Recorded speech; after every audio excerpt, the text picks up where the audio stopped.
You know that feeling, that deep-seated anxiety, maybe a few years out of university? Hmm. When you look at your life and think, okay, what am I doing? Seriously, is this it? Where's this even going? Yeah, that confusion about the future, the worry, you're just sort of adrift. It's incredibly common. It really is like a universal phase for so many people, right? Yeah, Trying to find solid ground, some purpose, especially when the clear path, school, it just disappears. exactly. And that feeling of being lost, it can be pretty overwhelming. Absolutely. And well, this deep dive is precisely about navigating that feeling, moving from confusion and anxiety to finding your footing, Mm. building a path that feels genuinely yours. And we're doing this by exploring insights from a really powerful personal journey. We are. We're looking at key moments, key lessons from the book. Don't be afraid of being slow, only afraid of stopping by Van Tin. Yeah, she takes us right through her own experience, starting from that very place, that sort of comfortable uncertainty, and shows us what it actually took to move beyond it. So our mission today is really to unpack her story, understand what woke her up to that underlying unease, The challenging choices she made. right? The surprising directions her life took, and ultimately the profound lessons she discovered about overcoming confusion and what genuine effort really truly means. Okay, so the story kicks off in Shanghai. This is about a decade before she actually wrote the book. Right after university. Yeah, she had a stable job. And it sounds pretty idyllic on the surface, you know?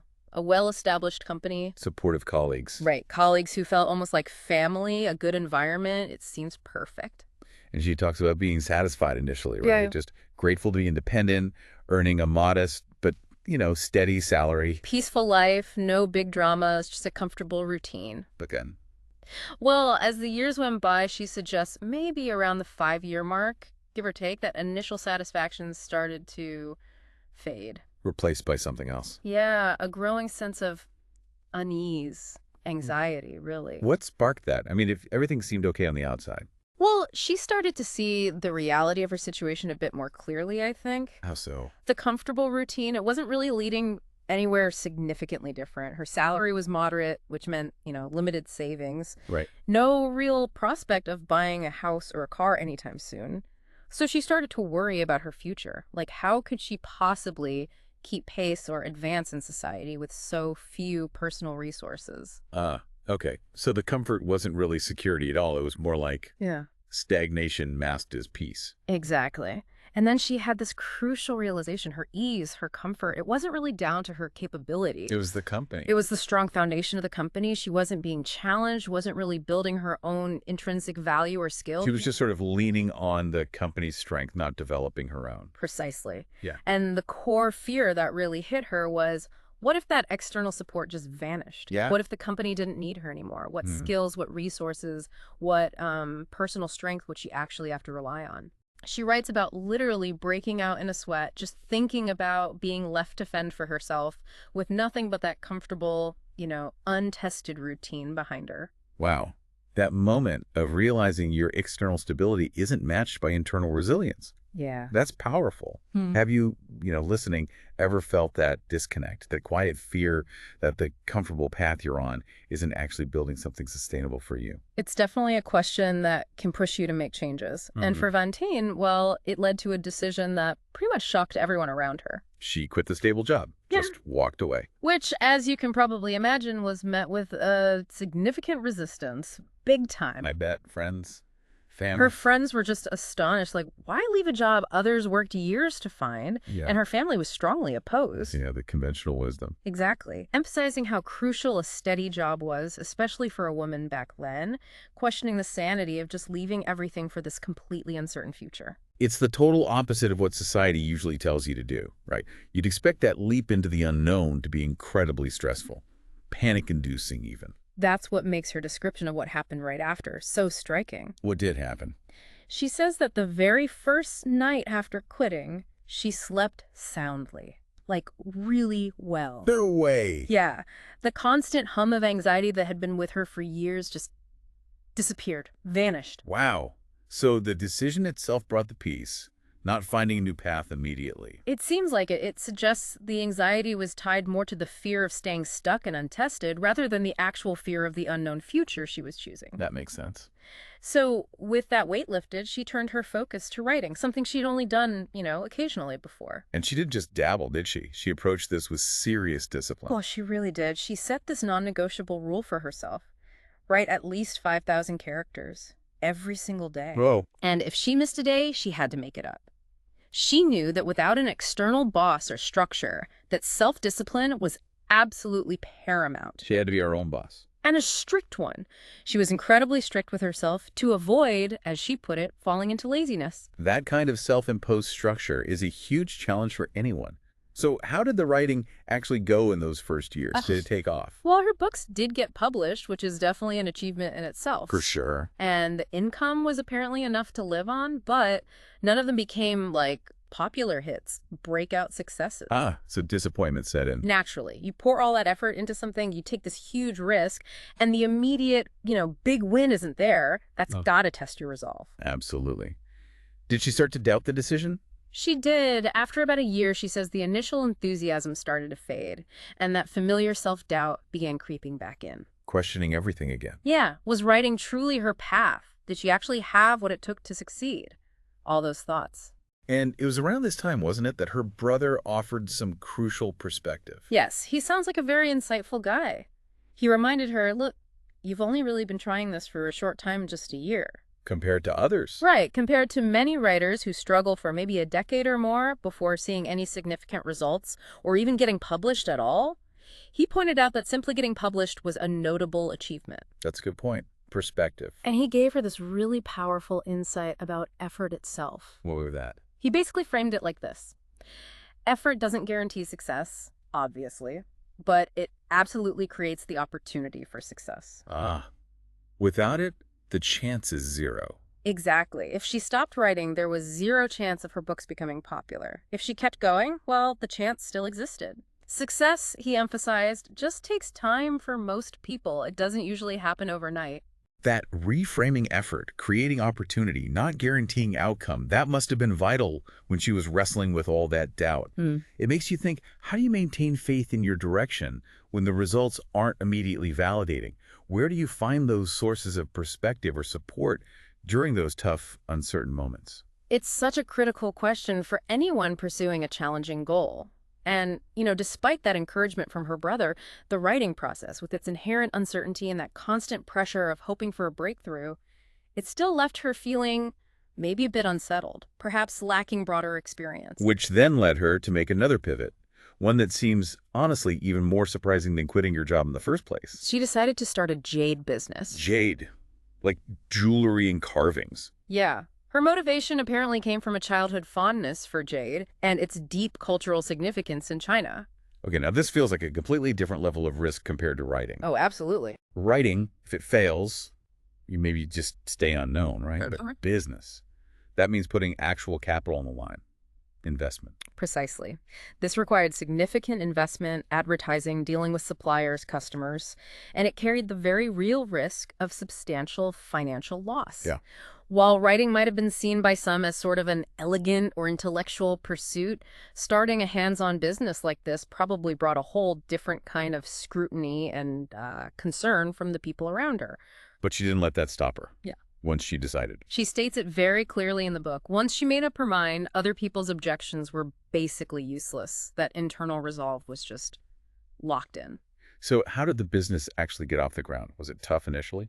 She admits to some initial uneasiness, not quite seeing the whole path ahead clearly, but the network she'd built from her previous job, her friends, they provided support, and the business actually managed to stabilize relatively quickly.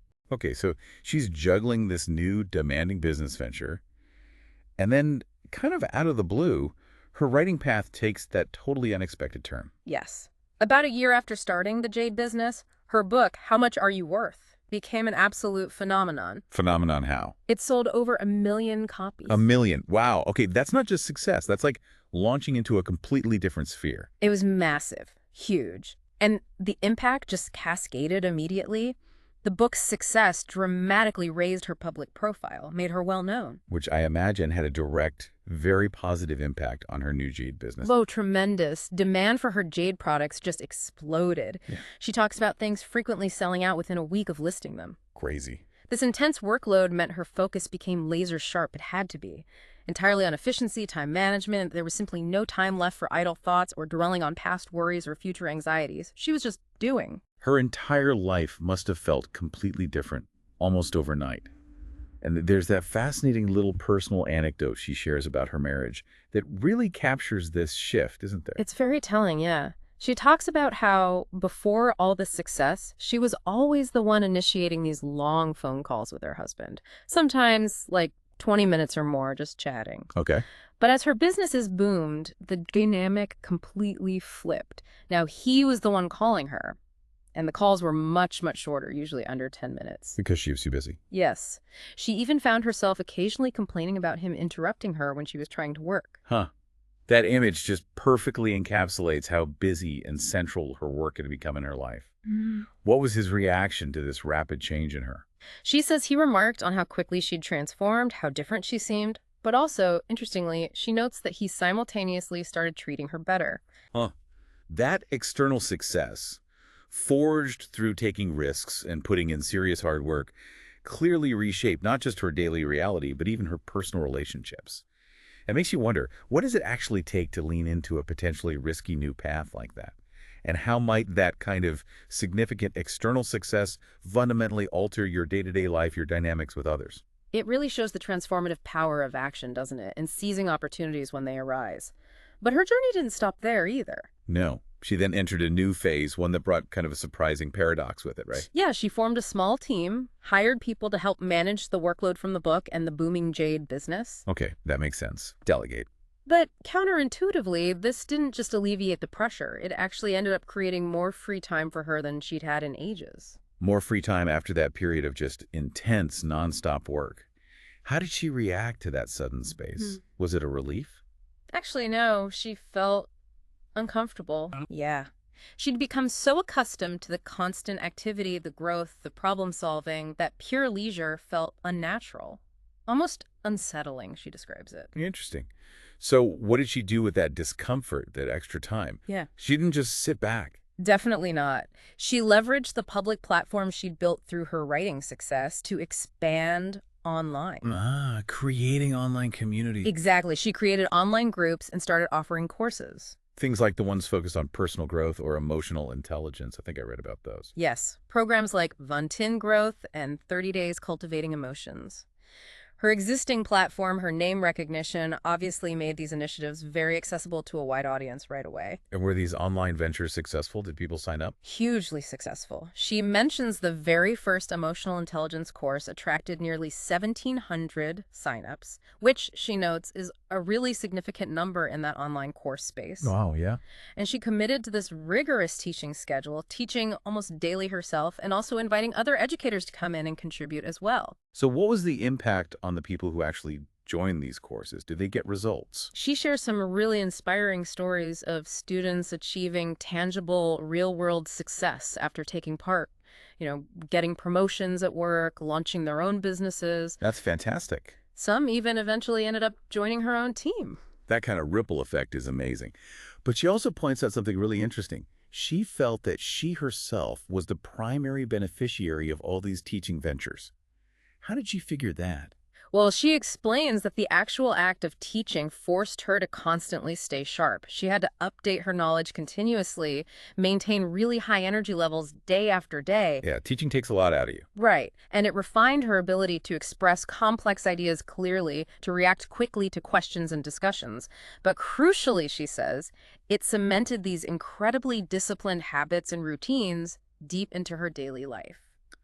Discipline again. Yeah. That seems to be a fundamental thread running through her entire journey, doesn't it? It truly is. It's central. She even highlights her perfect attendance record for all the online sessions as proof of this commitment. That's impressive. And she draws this core lesson from both her students' progress and her own experience.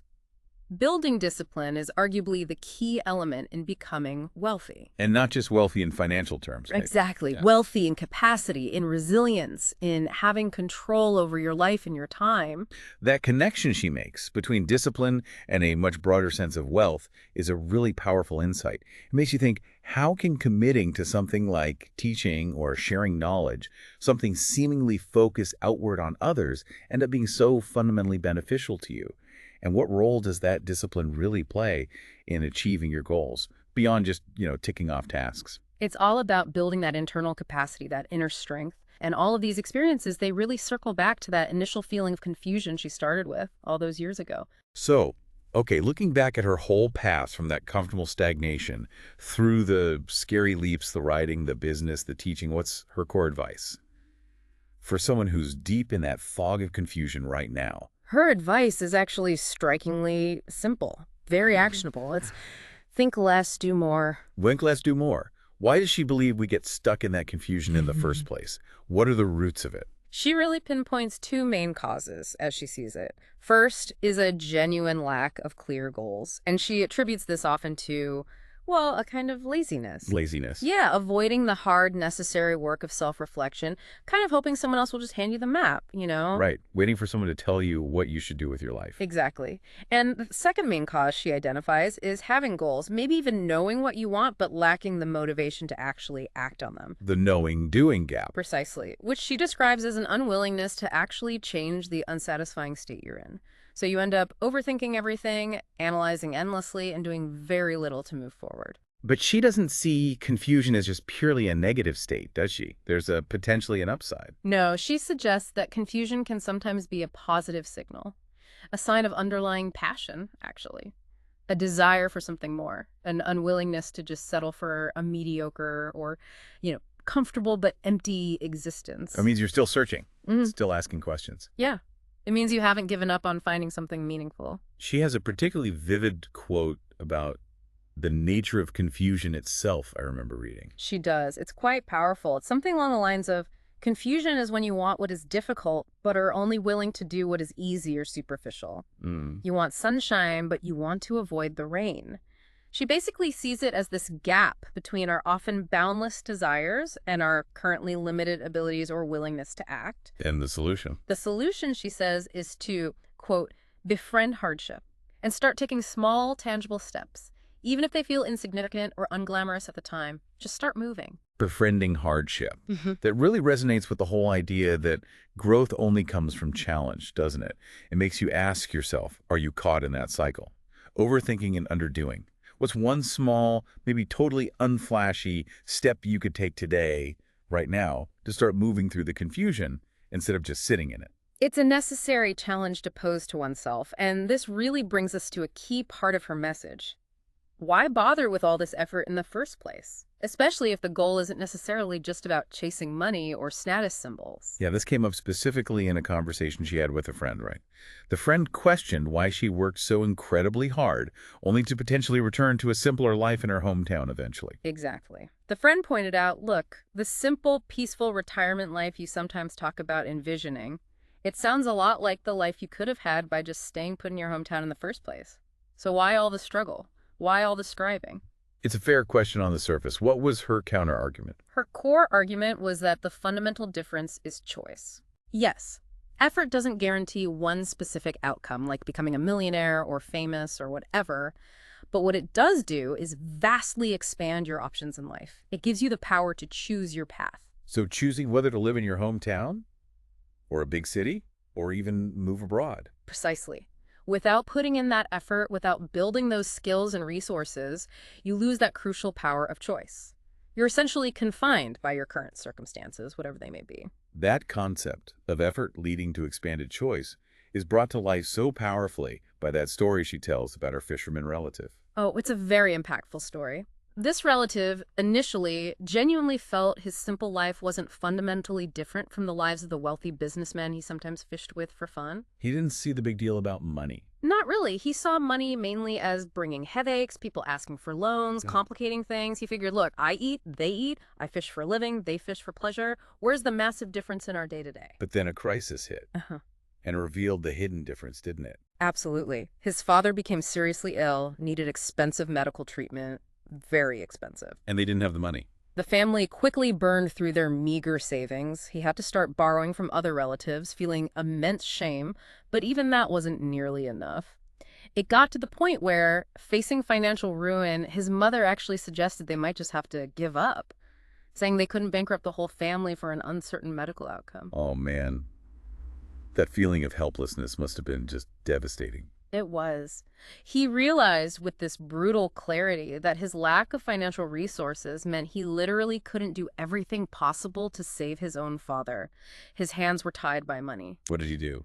He ended up having to swallow his pride and borrow a significant sum from those very businessmen friends he used to fish with, the ones whose wealth he previously dismissed. Wow. That experience, though obviously tragic, completely shattered his old perspective on money and effort. So what did he finally understand? What was the shift in his thinking? He finally grasped that while daily life might feel superficially similar, whether you have money or not, you still eat, you still sleep, you still work, the critical, fundamental difference emerges during times of hardship or crisis. When things go wrong. Exactly. When a parent is seriously ill, when your children need better educational opportunities or face unexpected challenges, when disaster strikes, having financial means gives you the choice to act, to provide the best care, to open doors, to weather the storm with more resources and less desperation. And lacking those means. Lacking those means in those critical moments means you are confined. You're helpless. You're limited entirely by circumstance, often forced to rely completely on the kindness or charity of others if it's even available. Money gives you agency when it matters most. It really highlights that effort isn't just about achieving comfort or luxury. It's about building the capacity, the resources, to respond effectively when life inevitably gets hard. Exactly. And the author argues that while money is definitely important, and it can be a useful metric of success in some ways, the true, profound value of putting in the effort goes far beyond just the external rewards. What is that deeper value then? It's the positive energy you cultivate, the resilient state of mind you develop, the expanded perspective you gain, the internal strength that is forged through the struggle itself. This inner wealth, this deeper capability that you build by facing hardship head on, that's something only available to those who are willing to put in the effort to face the discomfort. And she even specifically addresses that idea, sometimes aimed at women, that putting in all this effort might somehow be wasted if their life path eventually involves more traditional roles, like raising a family. Yeah, she directly refutes that notion. Her point is that the effort fundamentally changes you. It builds an inner core of strength, resilience, and a completely different way of seeing the world and yourself. So even if the external circumstances might look similar. Right, even if the daily routines or the life challenges look similar to someone who didn't strive in the same way, the way you experience them, the internal resources you bring to them are fundamentally different. The effort changes your perspective. It allows you to tap into capabilities you didn't even know you had. It gives you agency within those roles. Exactly. It empowers you to make choices about your life, how you navigate those roles, rather than feeling passively bound by fate or traditional expectations. It's about becoming a stronger, more capable, more resilient person, regardless of the specific external path your life ultimately takes. That reframing is incredibly powerful. It shifts the focus entirely. Beyond the external measures like money or status, Right. what internal strengths, what expanded choices, what kind of person are you actually building through your own efforts by daring to face difficulty and strive for something more? Her journey is such a compelling testament to that exact internal transformation. So looking back at Venton's whole path, starting from that initial, comfortable confusion, through the scary leap of quitting her job, the disciplined struggle with writing, the unexpected pivots into business and then teaching, finding that community, and ultimately completely redefining the value of effort, is really a remarkable evolution. It fundamentally shows, doesn't it, that moving through confusion isn't primarily about finding the perfect plan by just thinking harder. It's about taking action, often small, sometimes uncomfortable, but consistent steps. Yeah. And the real wealth gained from striving isn't just about what you accumulate externally, the money, the recognition. It's about the resilience you build inside, the choices you earn the right to make. Yeah. And the richer, more capable person you become, especially when you have to navigate the inevitable difficulties life throws your way. So building on that idea that the truest wealth comes from discipline and the ability to choose your own path, maybe consider this. If the power to navigate life's storms, to really chart your own course, is genuinely forged in that willingness to embrace small, consistent efforts, even uncomfortable challenge. What one small, maybe difficult thing could you commit to starting today? Something that might just open up entirely new possibilities for you tomorrow.